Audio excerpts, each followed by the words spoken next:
Welcome to part 4 of module 7, Motivation, Emotion, and Personality.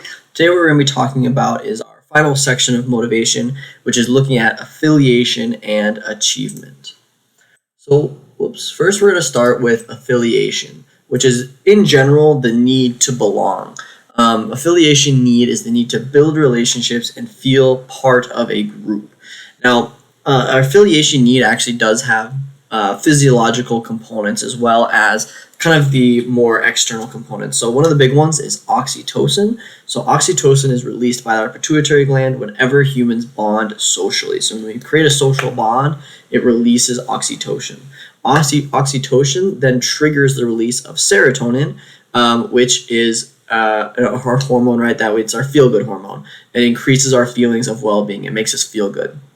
This is why when you make a friend or you kind of have an emotional moment, or I don't want to say emotional moment, but a good moment with a group of people, it makes you feel good.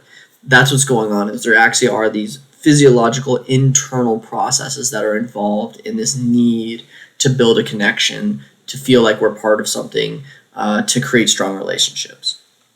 And then we also know that when we feel like we belong, we also will see an increase in self-esteem. So when we feel like we're part of a group, when we feel like we belong with people, it will increase our self-esteem. It'll go up quite a bit, which obviously is another positive aspect of what's going on here. Now, in addition to kind of these physiological pieces, social bonds and this need to affiliate, this need to make connections, can be connected with a lot of different things in our past, a lot of kind of evolutionary concepts as well. So being bonded with other people and having group dynamics is really important for increasing our survival rates in the past. Today, this isn't as big of a deal. You can live on your own and you go to Walmart or you go to the grocery store and buy food and you can survive. In the past, though, it would be much, much harder to survive on your own.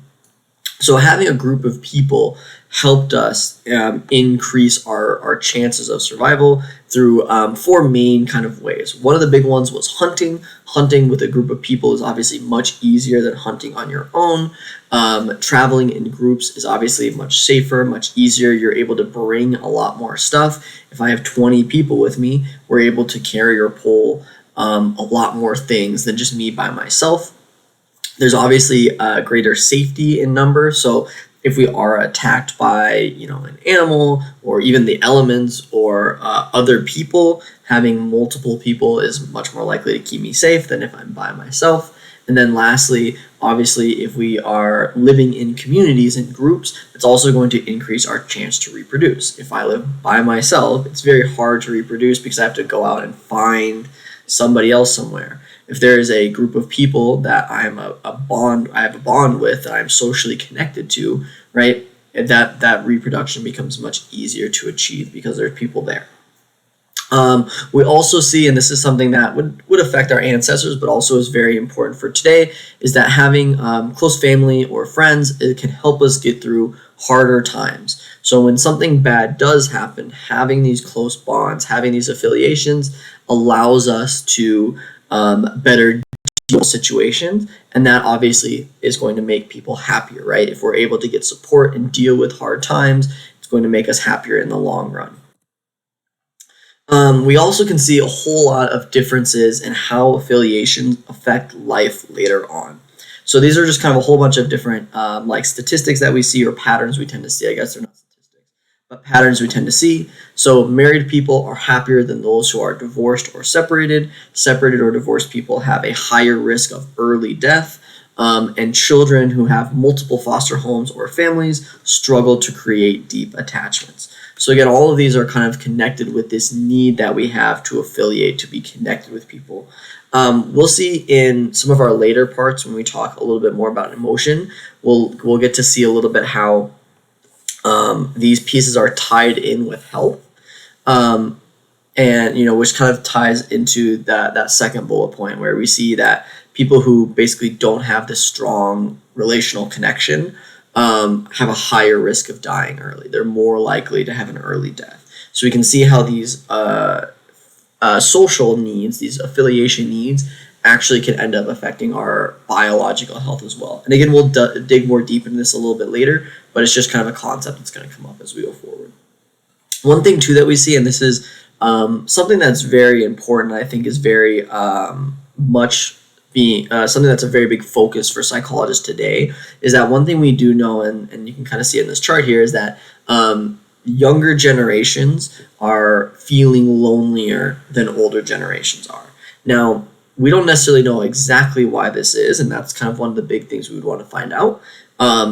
Is it because, obviously, generally speaking, the people that are later on in their life have made those connections, right? If I'm, if I ever get married in my life, I'm more likely to be married, in my 30s, 40s, 50s, 60s than I am when I'm 20 years old. So is it just that those connections have been made for people who are older, so they feel less lonely because there's literally someone there, and that younger people haven't got to that? Is it a connection with technology? Does the way that our social system works and our technological, social media and things like that, does that affect our ability to create strong connections with people? Does it benefit? Does it hurt it? Does it have to do with society and the way society is structured, or the way cities and where people live is structured? There's a lot of different questions. But obviously these statistics, right? This look at that shows us that, okay, we're actually seeing people be lonelier. These younger people are lonelier than older people. It's something that's very important, because again, if we say that, okay, loneliness can be connected with these negative health consequences, that means we need to address this and figure out, okay, what's causing it? How do we fix it? How do we adjust it?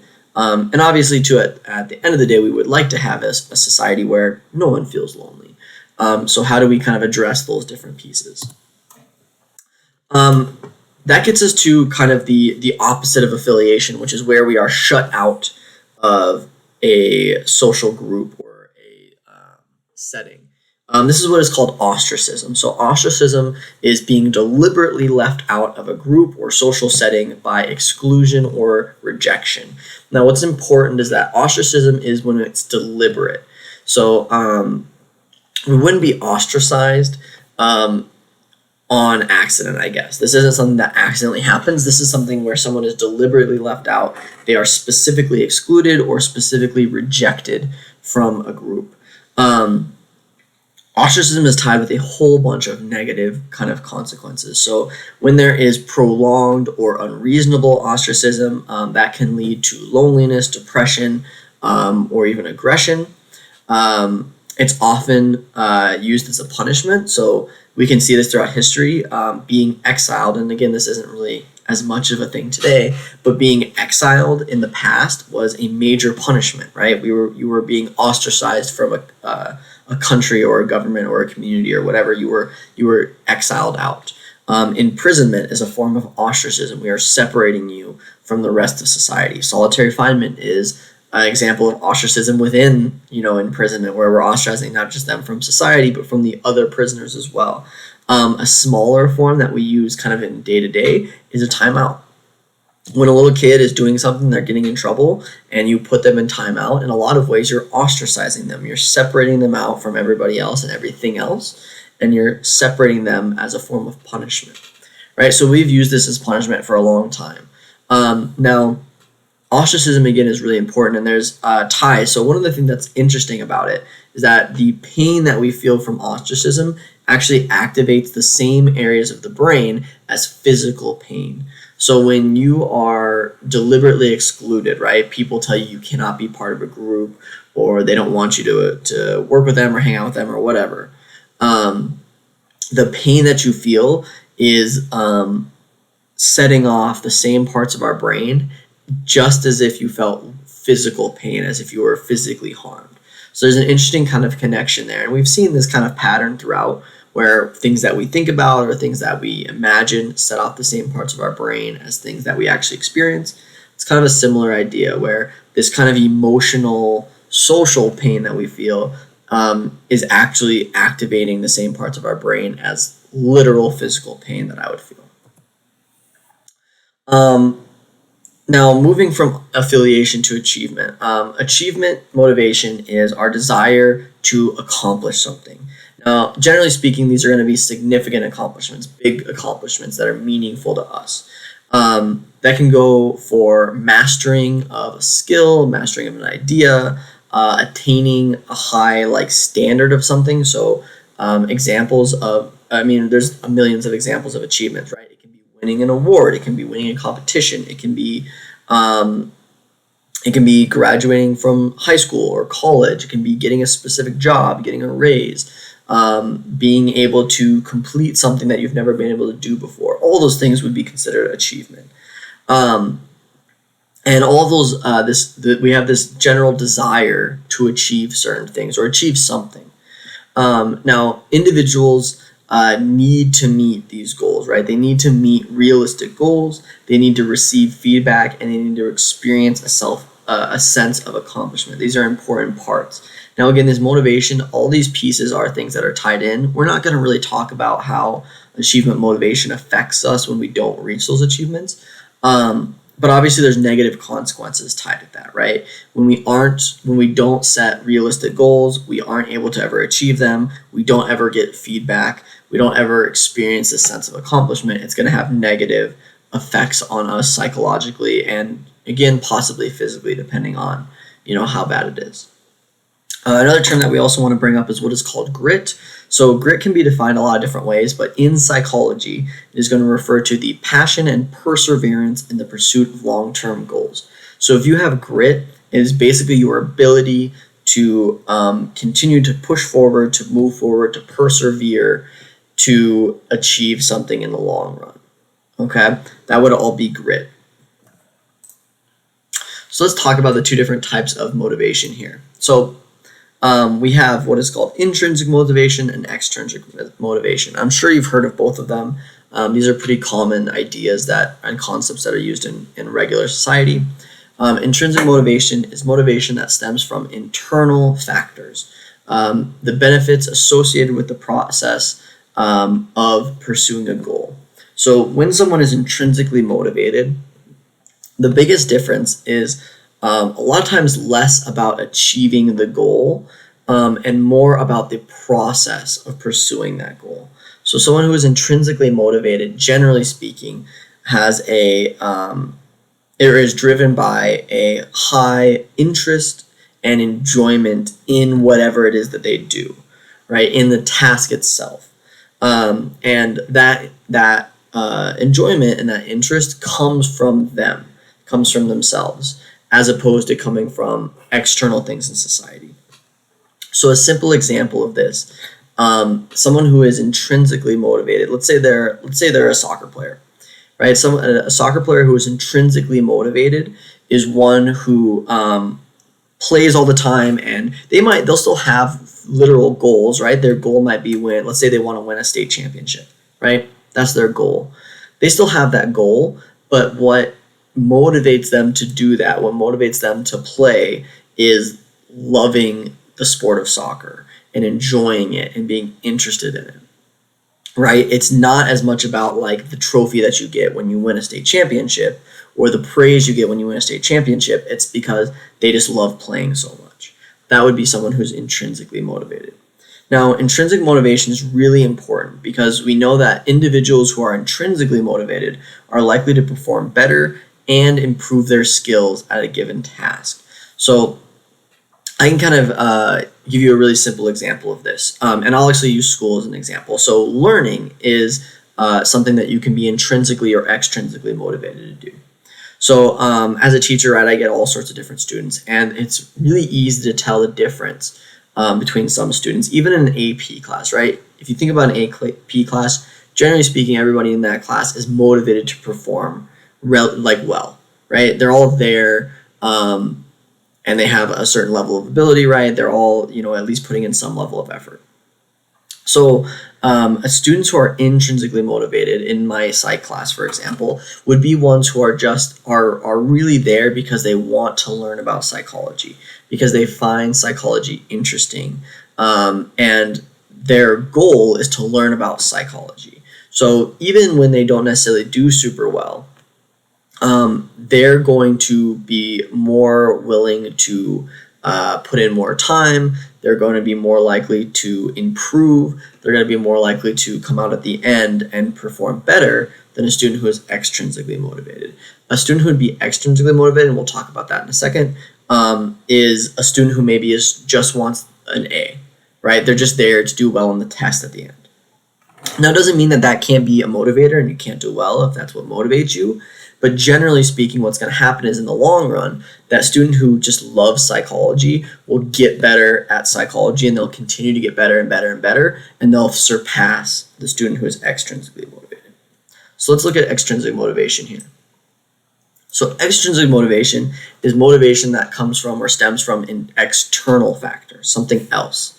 So the benefits of doing something, right? So here are, did I just move myself?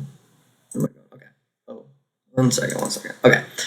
With intrinsic motivation, right? The motivation or the benefits were associated with doing the thing. So learning about psychology, playing soccer, right? Doing art. The benefit is the process of doing those different things, learning something new. In extrinsic motivation, the benefit is associated with achieving a goal or avoiding a punishment. So the benefit is winning the game. The benefit is getting the grade. Whatever else, right? It's something external that you are getting from somewhere else, or avoiding a punishment, right? You can also be avoided. For example, maybe you need to have an A because your parents will get mad at you if you don't, right? Or if you fail a class, you'll get punished, right? That's extrinsic motivation as well. Now, again, what's important is with extrinsic motivation, what we do is done in order to receive something from someone else or not receive a punishment, right? It's to get something else. Now, when we look at extrinsic motivation and people who are extrinsically motivated, one of the big things that we see is they tend to be less satisfied and become unhappy more easily. So, for example, maybe I have a student who's really only motivated about getting a grade. They don't really care about psychology. They don't like it. They don't think it's interesting. They don't really like learning new things. It's just not that they just don't care. But they're really, really motivated about the grade. Well, the reality is because of that, we're going to see a lot of factors, right? Where we're more likely to see them, not necessarily want to put in as much time or effort into it because, again, it's not interesting. They don't enjoy it. They're more likely to become unsatisfied with it. If they don't achieve that goal, if they don't do well, they're more likely to, stop doing whatever that is. So, for example, in school, students that are only motivated by grades, well, if they stop getting good grades, they just kind of stop caring about school in general, right? Because they're not interested in the process of learning. They're not interested in doing those different tasks.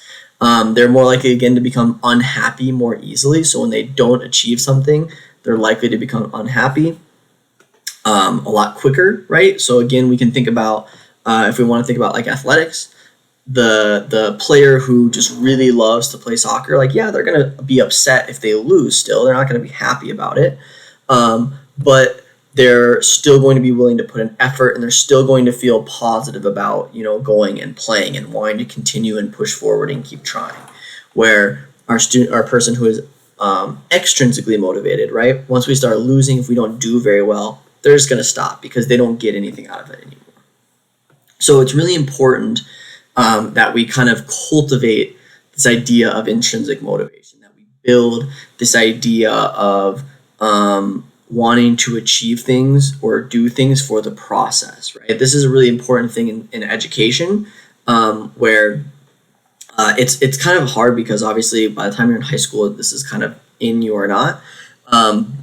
Not necessarily always, but it's a lot harder. So like in elementary school, one of the things that's really important for educators is instilling an intrinsic motivation to learn, a love of learning, a love of doing things, of learning new things, of trying things. That's what's really, really important.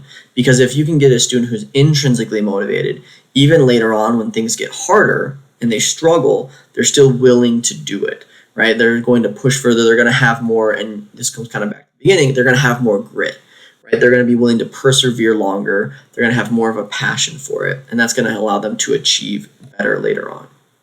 We can see another really easy example of this too.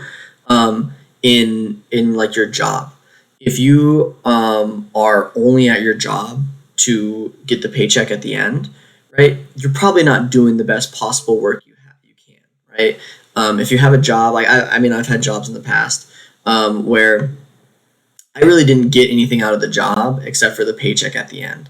And it wasn't like I was a bad worker, but I wasn't doing the best I possibly could either, right? Where if I find a career or a job that I love and I do it because I love doing it, I'm willing to put a lot more time. I'm willing to persevere through things that are hard. I'm willing to go kind of beyond those things because of what it is itself, because I enjoy doing it and I'm interested in it, as opposed to I just want my paycheck at the end of the day.